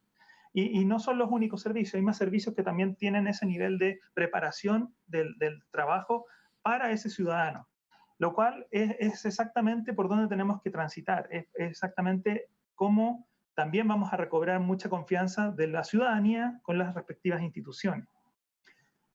Eso es lo que quería agregar. Gracias. Gracias, Pablo. Me quedan 3 preguntas, una para Roberto, otra para Eduardo y otra para Rafael, y una última reflexión que me gustaría hacer en conjunto. Os pediría ahora brevedad en las intervenciones para que tengamos tiempo a atenderlo todo. Rápidamente me gustaría hablar de identidad digital, ¿no? Y hacer referencia también a otro informe del BID, este de 2017, se titula La gestión de la identidad y su impacto en la economía digital. Y en este se identifica la identidad digital como uno de los 3 factores indispensables para que las personas puedan aprovechar las oportunidades del área digital. Los otros 2 son la conectividad y las habilidades de manejo. Nos hablaba Rafael hace un rato del impacto del crecimiento explosivo, ¿no?, de la utilización de clave única durante la pandemia, multiplicando por 8 su uso medio y con pics de hasta prácticamente 5 millones diarios de transacciones. Desde mi punto de vista, Chile tiene una herramienta para extender todavía más este ámbito de la identidad digital, que es la cédula de identidad. Tiene una cédula de identidad muy avanzada tecnológicamente, con identificación biométrica, un nivel de penetración entre la sociedad muy grande y que además, a partir del año próximo, va a iniciar un nuevo proceso de de renovación y actualización tecnológica de la mano del registro civil y de identificación, que muchas veces se nos olvida esa parte del nombre de la institución. Roberto, ¿qué crees que debería ocurrir para que esta renovación pudiera habilitar realmente una extensión generalizada y con esos niveles de sofisticación tecnológica en el país? Mira, voy a contestarte de acuerdo a lo que escuché el otro día en un webinar de Alejandro Barros, que probablemente varios de ustedes conocen, que hablaba que en el fondo el tema de la identificación tiene 3 etapas: la autentificación, la identificación y el consentimiento. Autentificarse es simplemente tener un usuario y clave, es suficiente, y con eso uno puede entrar al Gmail, a un correo o a cualquier cosa. La identificación es efectivamente algún mecanismo que permita que el otro sepa que yo soy quien dice el sistema que soy. Y para eso entra a jugar la biometría, las minucias de la huella, el reconocimiento facial, una serie de alternativas posibles para que esto funcione. Y por último, el consentimiento. Y ahí hay un tema complejo, que en el fondo, dependiendo de la profundidad del trámite, es el nivel de identificación que necesito. El ejemplo que ponían y que me pareció razonable: ok, para entrar a mirar la cuenta corriente de mi banco, yo necesito un usuario y clave, pero para transferir necesito un identificador de doble factor, necesito un Digipass o una tarjeta coordenada. Y muchas veces, incluso dependiendo a quién le voy a pagar o a quién le voy a transferir, me llega un mensaje a mi celular como un tercer nivel de acreditación. Por lo tanto, la posibilidad de identificarse está, pero evidentemente que hay que avanzar en cómo esto se entrega. Hay otro punto importante, que el enrolamiento. O sea, en el fondo, el concepto de la clave única es que, ok, el Estado me enrola de alguna forma. Bueno, ahí también es estudiable pensar que pudiera haber otros que enrolen, los notarios, los jueces, podría haber otro que entregue el enrolamiento para dar fe de que la persona, la clave que está usando es la única y no la puede adulterar. Y esto tiene que ir de la mano con normativas de delito informático, de protección de datos, y aumentar la difusión, sin duda.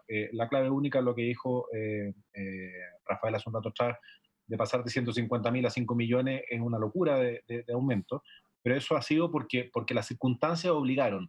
Pero en el fondo creo que ahí estamos como sociedad un poco al debe de difundir más esta experiencia. Y por último, el tema del carnet de identidad o la cédula de identidad que hoy día tenemos está subutilizada. El chip puede almacenar más información de la que hoy día utilizamos, y por lo tanto uno podría perfectamente pensar, alguien puso el ejemplo de Estonia, hace un año atrás hicimos el CINDER, que es el Congreso de Conservadores a nivel mundial, se hizo acá en Chile, y las personas de Estonia tenían su notebook, que tenía un slot donde ponían básicamente su cédula de identidad, con su chip lo identificaba y podían actuar, y por lo tanto había también un identificador físico de la posición del carnet dentro del computador. Por lo tanto, probablemente en la etapa que viene del registro civil debiera no solo mejorar la seguridad y las capacidades de esta cédula, sino que efectivamente utilizarla. O sea, vamos a terminar de un ciclo de la cédula actual sin haberle sacado todo el jugo que se le podía a la cédula, y creo que ahí estamos al debe como sociedad. Gracias, Roberto. Ese mismo informe del BID que citaba hace un momento dice, literalmente, los retos de desarrollo actuales en relación con la identidad digital solo pueden ser sostenibles si el sector privado es también parte de la solución. Hay países como Alemania, en la que efectivamente el sector privado está tirando mucho de la identidad digital, con la banca y los seguros a la cabeza. Eduardo, ¿tú crees que cabría plantear un esquema de colaboración público-privada en Chile para acelerar la digitalización de la identidad? Alejandro, claro que sí, no hay ninguna duda, ¿no? Yo creo que acá el gobierno juega un rol muy importante con la reglamentación, con la normativa de cómo tenemos que tratar principalmente la seguridad de los datos personales de la persona. Creo que este es lo más básico, lo más importante, en tener una reglamentación muy clara donde se puede manejar esto de una manera segura para las personas, pero al mismo tiempo que se pueda utilizar para diferentes propósitos, ¿no? Apoyando nuestra comunidad. Y obviamente el privado es donde está la inversión de la tecnología. Creo que la buena noticia es que hoy día ya hemos hecho mucha inversión. Diferentes empresas, diferentes proveedores tecnológicos han hecho mucha inversión, y hay pilotos muy interesantes de poder unir el público y el privado y entregar una solución. Le doy un ejemplo. nosotros hicimos un proyecto con el Metro de Valparaíso, un piloto, donde usábamos efectivamente la tarjeta, ¿no?, para usar el metro y unas cámaras donde podría de alguna manera verificar si la persona que está usando esta tarjeta era efectivamente la misma persona y validar, ¿no? Tienes dos formas de validación, la tarjeta o el carnet de identidad de la persona y la foto o la película, ¿no? El filmaje de la persona, y con esto garantizar que es la persona, ¿no? Esto es un proyecto que hicimos con el Metro de Valparaíso, que la verdad es un ejemplo claro, ¿no? Nosotros invirtiendo en la tecnología, invirtiendo en el I+D para poder desarrollar soluciones junto con partners tecnológicos y obviamente solucionando los problemas reales del gobierno. Entonces la respuesta bastante simple, Alejandro, creo fuertemente en el trabajo potente que pueden existir todos los sectores privados con el gobierno para poder solucionar los problemas de una manera transparente, de una manera que agregue valor a las personas de nuestro país. Gracias, Eduardo. Antes de pasar a la pregunta a Rafael, Roberto, lo siento, no me puedo resistir a hacerte esta. Vivo cerca del estudio donde se está produciendo esta conversación. He venido caminando y me he encontrado varias filas delante de la panadería, delante del banco. La más larga de todas las que he visto era delante de una notaría. Y esto me ha hecho traer a la cabeza la controversia que hay ahora mismo en el entorno de las notarías alrededor de la fe pública digital, el uso de la firma electrónica avanzada. Muy brevemente, ¿qué opinión tienes al respecto de toda esta polémica? Mira, básicamente creo que hay una oportunidad grande de que se pueda avanzar en la penetración digital, pero también creo que hay niveles en los que estos pueden ocurrir. Han citado varias veces Estonia. Estonia uno puede hacer casi todo en línea, pero por ejemplo no se puede casar. Hay ciertos niveles de decisiones o de consentimientos que las personas tienen que dar, que a veces creo que puede ser razonable que exista la presencialidad. Es una discusión abierta. No, nosotros como conservadores no tenemos una postura clara, digamos, porque evidentemente que es una discusión que aún está comenzando, pero claramente no es lo mismo sacar el certificado de matrimonio que casarse. No es lo mismo comprar una copia de dominio que inscribir la casa en la que uno vive. Y por lo tanto pudiera haber aún un camino por recorrer en ese ámbito. Muchas gracias. Ahora sí, Rafael. La experiencia internacional demuestra que buena parte o como un factor clave de éxito en las iniciativas de modernización del Estado tiene que ver con disponer de una normativa que genere una autoobligación. Hemos hablado aquí de tecnología, de estrategia, de dirección, de liderazgo, pero creo que este aspecto normativo es también bien fundamental. Ahí tenemos casos como el de España, desde la famosa Ley 11/2007, Argentina en el último periodo. Desde tu punto de vista, ¿qué va a aportar la Ley de Transformación Digital del Estado y su desarrollo reglamentario al desarrollo del gobierno digital en Chile? Bueno, yo creo que la Ley de Transformación Digital es un cambio dramático en las reglas del juego. Para los que no conocen de qué estamos hablando, digamos, a mediados del año 2018 ingresamos una ley al Parlamento que se aprobó a fines del año pasado, del 2019, que básicamente lo que hace es que transforma la ley de procedimiento administrativo, digamos, que es la ley que regula cómo ocurren los procedimientos en la administración pública. Es decir, cuando alguien postula un subsidio o cualquier actuación que tiene una cierta consecuencia administrativa, está regulado por una ley que se llama Ley de Procedimiento Administrativo. La Ley de Transformación Digital lo que hizo es que definió que todos esos procedimientos administrativos tienen que ser por defecto digitales. Muchos de ellos hoy día lo son, pero muchos no lo son. Y definió que tienen que ser por defecto digitales, salvo condiciones muy excepcionales, digamos. Y eso significa que desde el punto de vista del usuario, los servicios, las postulaciones, los certificados, todo ello tiene que ser transformado a digital, y no solo la ventana de entrada o la de salida, sino que los procedimientos también.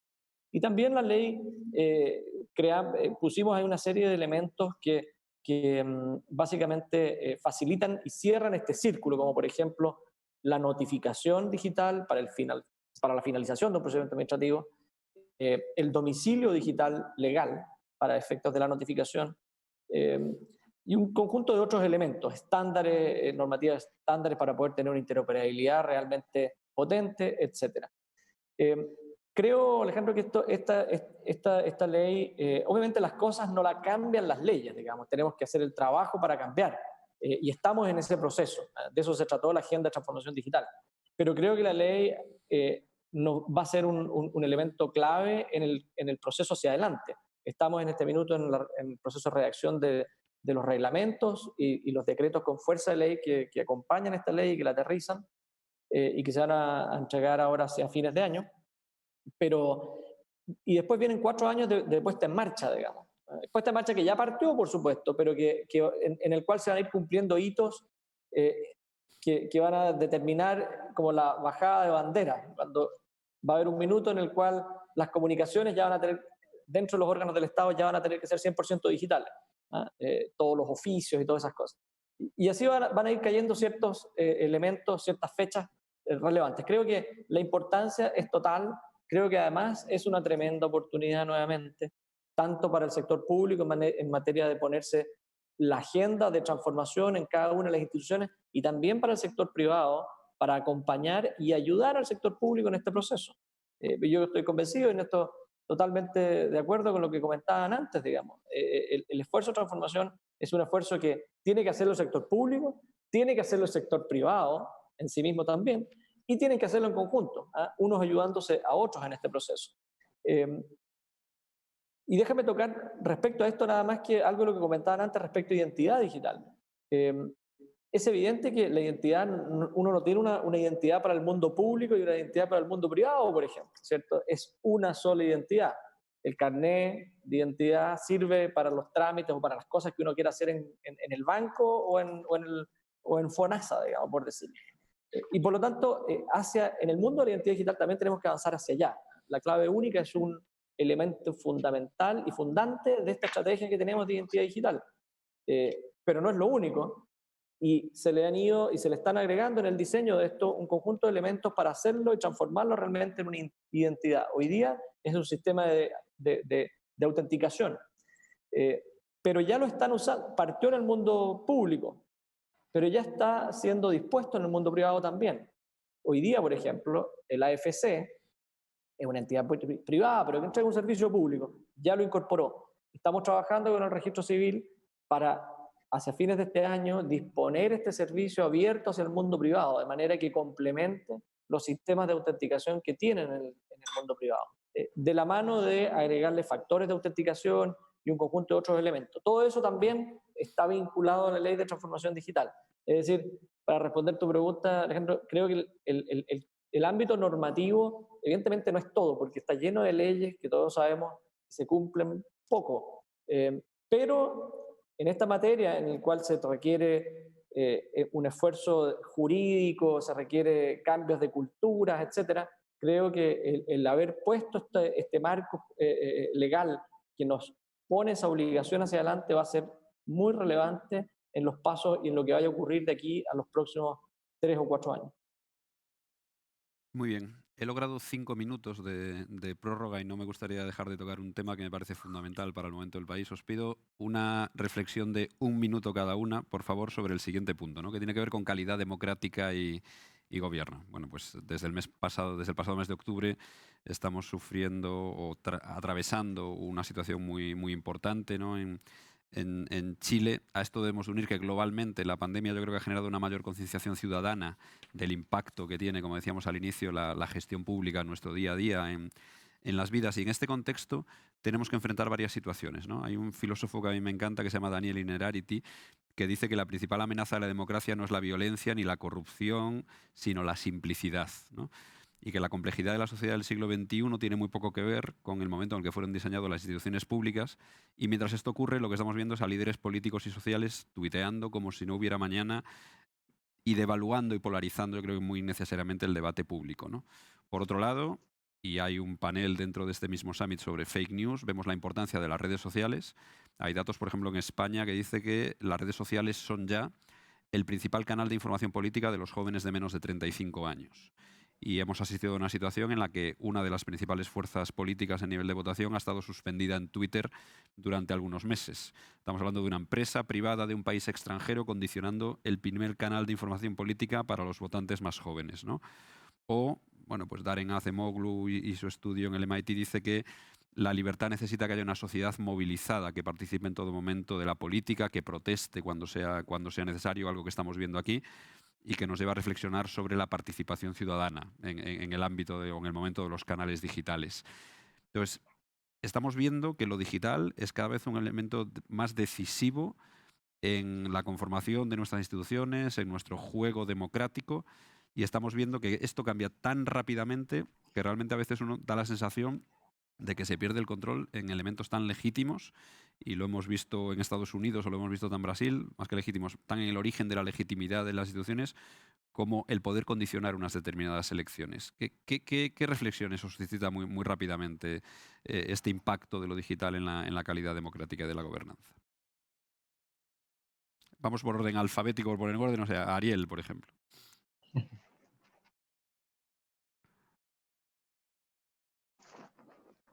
Gracias, Alejandro. Las herramientas digitales son solamente herramientas, no son ni buenas ni malas. Se pueden usar, las mismas herramientas que son neutrales, se pueden usar para bien o para mal. En ese sentido, debemos potenciar y empoderar a los ciudadanos para que realicen sus derechos mediante las herramientas digitales, mediante el Internet. Los ciudadanos son inteligentes. Debemos aumentar un poco más la conciencia que tienen para que los ciudadanos solos puedan utilizar su propia discreción y distinguir entre el bien y el mal que están viendo en el mundo en línea. Y otro comentario relacionado para hacer es que hace unas semanas lanzamos nuestro reporte regional de ciberseguridad. Y ahí Chile sale muy bien en la foto como uno de los líderes de ciberseguridad de la región. Y en ese sentido hay que notar que una parte de asegurar la democracia en el ámbito digital es asegurar los activos digitales del país, que Chile está bien encaminado para seguir fortaleciéndolos. Gracias, Ariel. Eduardo. Pero mi opinión es quizá un poco diferente. Yo creo que el fake news siempre existió, ¿no? Desde siempre en la época del papel, ¿no?, impreso. Creo que ahora lo que hizo las redes sociales y todo lo digital que tenemos es hacer con que esta noticia falsa llegue a más personas más rápidos, ¿sabes? Y esto es la parte quizá más complicada, ¿no? Sin embargo, de nuevo, viendo el vaso medio lleno, hay también un montón de tecnologías hoy día de empresas que se dedican a validar estas fake news, y si uno gasta 2 o 3 minutos más buscando esta información y haciendo un poquito más de investigación, va a encontrar rápidamente que era una noticia quizá no verdadera o equivocada, ¿no? Entonces hay que mirar las dos cosas. Yo estoy de acuerdo con lo que dijo Ariel. Yo creo que hoy día la tecnología nos ayuda mucho, nos trae una visión mucho más completa para poder de alguna manera tener una visión más integrada de los problemas, de participar de la discusión de una manera mucho más integral. Creo que de nuevo está en cada uno buscar, usar las informaciones que hoy día están disponibles, buscar las redes sociales que hoy día están disponibles para expresar su libertad, para absorber el máximo conocimiento de información posible y tomar la mejor decisión para nuestro país. Gracias. Pablo. Bien, creo que una de las primeras cosas que tenemos que hacer, tanto las instituciones como las empresas, es adoptar todos estos medios que están apareciendo continuamente, ¿no? No es que solo apareció Twitter y Facebook y luego nos quedamos ahí, siguen apareciendo más y más. Pero hay algo que yo creo que tenemos que tener muy claro. O sea, una cosa es la velocidad que nosotros podamos tener de adoptarlas versus la velocidad que tienen las generaciones nuevas de ir tomándoles el ritmo y dándoles vida e incluso dejándolas morir. Y por otro lado, veo que es una oportunidad muy grande el usar estas redes sociales para servicios públicos. Una de las cosas que vi esta semana y me llamó mucho la atención, en la semana que pasó realmente, fue un asalto a una familia en un vehículo, donde les robaron el vehículo, que fue a menos de 1 kilómetro de mi casa. Y lo primero que se ve en el video del asalto es que alguien está grabando el video del asalto, no que están llamando a carabineros ni ayudando a alguien. Bueno, esa es la realidad actual. La gente ya no está en voy a llamar a carabineros primero y después grabo. No, ellos graban y después llaman, si es que lo hacen. Entonces, ¿por qué no usar esta forma de uso que tiene la gente, esta modalidad que tiene hoy día de ser el primero en publicar? ¿Y por qué no inventar quizás la red social que tenga que ver con carabineros? Y que yo postee eso primero para que puedan atender el caso. Y no ser un post más en Facebook o mandarlo a las noticias, sino que aprovechar de denunciar al mismo tiempo que me hago famoso haciendo el video, no sé, algo como eso. Es una costumbre, es una forma que están realizando las cosas los jóvenes hoy, que quizás no deberíamos perseguir retorcerla ni cambiarla, sino deberíamos perseguir cómo la usamos y cómo la abordamos. Y sin lugar a dudas, a través de los mismos medios, comunicar lo que nosotros como instituciones estamos haciendo hacia la ciudadanía con un fin de educación. Gracias, Pablo. Rafael. Sí, es una tremenda pregunta la que pone Alejandro. No sé si somos las personas adecuadas para responderles, más bien tiene que ver con la sociopolítica, digamos, ¿eh? Cómo afecta la tecnología a la calidad democrática. Pero yo creo que el mundo siempre va cambiando, evidentemente, ¿cierto? Y los últimos 20 años, digamos, todo lo que ha tenido que ver con el desarrollo más intenso de la tecnología digital, Internet, marcan un cambio de época, que no es el primero. O sea, en materia de información hemos tenido muchos cambios en la historia y todos tienen que ver al final del día con un aceleramiento en el flujo de la información. Desde los diarios, la radio, la televisión y hoy día Internet y redes sociales. O sea, y cada uno de esos cambios tuvo efectos. Yo estoy de acuerdo que siempre han habido fake news. Ahora las vemos más, digamos, nos llegan más rápido, de forma más instantánea. Entonces siempre han habido. Y yo creo que siempre la solución también pasa, en parte va a pasar por tecnología, es decir, el mismo ingenio humano desarrollando herramientas para poder discriminar mejor, el mismo uso de la tecnología que existe hoy día para fines adecuados, digamos, que es lo que recién decía Pablo. Eso ya está ocurriendo. Hoy día es mejor, digamos, mirar SoSafe que ir a un sitio oficial de información de seguridad, ¿no? En SoSafe está inmediatamente. A mí me llegan las notificaciones de SoSafe y eso es un servicio privado, bien desarrollado, muy buena tecnología, gente muy capaz. Entonces, yo creo que las soluciones a estas cosas siempre son mezcladas. Tiene que ver con tecnología, tiene que ver con educación, tiene que ver con acostumbrarse a esta nueva realidad, y esa mezcla va a ir ayudándonos. Ahora, efectivamente, afecta la confianza. El fake news, y hoy día estamos en la mitad, yo creo que estamos en la mitad de ese proceso, la parte más dura, de que la tecnología, el uso de la tecnología vía fake news afecta la confianza y afecta la gobernabilidad. Y eso efectivamente nos pone un desafío gigante de calidad democrática, un desafío gigante a los gobiernos y al sistema político en general. La respuesta yo no la tengo, digamos. Creo que tiene que ver siempre con mayor transparencia, con la misma sociedad defendiéndose, con grupos que efectivamente validan información, y con cada uno de nosotros siendo responsables también y conscientes de eso. A todos nos pasa que nos llega hoy día por WhatsApp un video y uno lo primero que se pregunta hoy día es, ¿será verdad? ¿Será cierto? Cuesta muy poco chequearlo porque basta buscar y muchas veces uno encuentra que es fake, digamos. Ya están esas herramientas. Y yo creo que hoy día lo que hemos vivido los últimos 5 años de este proceso es la parte más dura. Yo creo que esto, de nuevo, estando en el lado de los optimistas, va a ir mejorando porque nos vamos a ir acostumbrando y vamos a ir aprendiendo y cada vez siendo más capaces de discriminar. Perfecto. Y finalmente, Roberto. Mira, creo que la frase del día ha sido lo paso medio lleno. Y comparto lo que dijo Rafael, que en el fondo tenemos que tratar de ver esto como una herramienta que tiene ventaja y desventaja. En gran parte esas desventajas se van a ir controlando en el tiempo por un mayor nivel cultural, en la medida que uno acostumbre a chequear, por ejemplo, doble chequear una información. en la medida de que haya educación sobre esto. En los colegios hoy en día a los niños les explican sobre redes sociales, cosa que a nosotros no nos explicó nadie porque surgieron cuando ya estábamos encima de las cosas. Y creo que tenemos que tratar de sacarle punta al lápiz en lo positivo que permite. Permite una coordinación, así como SoSafe o como cualquier red social, impresionante. Y esas coordinaciones sirven para romper, para desinformar y también sirven para construir y para reunir.